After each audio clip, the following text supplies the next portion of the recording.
திரும்ப திரும்ப ஒரு பிரச்சனையை பேசிட்டே இருக்கும்போது பாருங்க, அது நெருக்கமான உறவுகளை என்ன செய்யணும், உடைச்சு போட்டுரும். இட் வில் பிரேக் க்ளோஸ் ரிலேஷன்ஷிப்ஸை உடைச்சிரும்.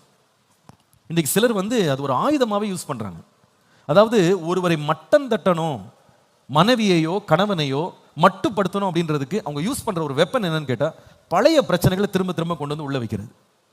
எந்த டிஸ்கஷன் எடுத்து ஏதாவது ஒரு மீனிங்ஃபுல்லாக பேசணும், ஒரு காரியத்தை முன்னெடுக்கணும் அப்படின்னா அவங்கள்ட்ட செய்யறது ரொம்ப கஷ்டம். அதாவது ஒரு காரியத்தை அவங்களை இணங்க பண்ணணும், அவங்கள செய்ய வைக்கணும்னா, இவங்களுக்கு பிடிக்காத ஒரு காரியத்தை செய்ய சொல்றாங்கன்ன உடனே அதற்கு இவங்க யூஸ் பண்ற டிஃபென்ஸ் மெக்கானிசம் என்னன்னு கேட்டா, நீ அன்னைக்கு அப்படி பேசினியே, நீ அன்னைக்கு அப்படி சொன்னியே, நீ அன்றைக்கு அப்படி செஞ்சவ தானே, இப்படியே எடுத்துட்டு பழைய பிரச்சனைகளை கொண்டு நீ ஆலோசனை சொல்றதுக்கே தகுதியற்றவள் அப்படின்னு முத்திரை குத்திடுவாங்க. ஏன்னு கேட்டா, இந்த ரிப்பீட்டிங் மேட்டரை அவங்க இதை யூஸ் அஸ் அ வெப்பன்.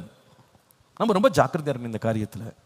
நம்ம ஒரு காரியத்தை, ஒரு குற்றத்தை மூடாம அதை திரும்ப திரும்ப திரும்ப நம்ம எடுத்து எடுத்து பேசிட்டே இருக்கிறோம் அப்படின்னா உறவுகள் என்ன கசந்து போயிடும், முறிஞ்சு போயிடும்.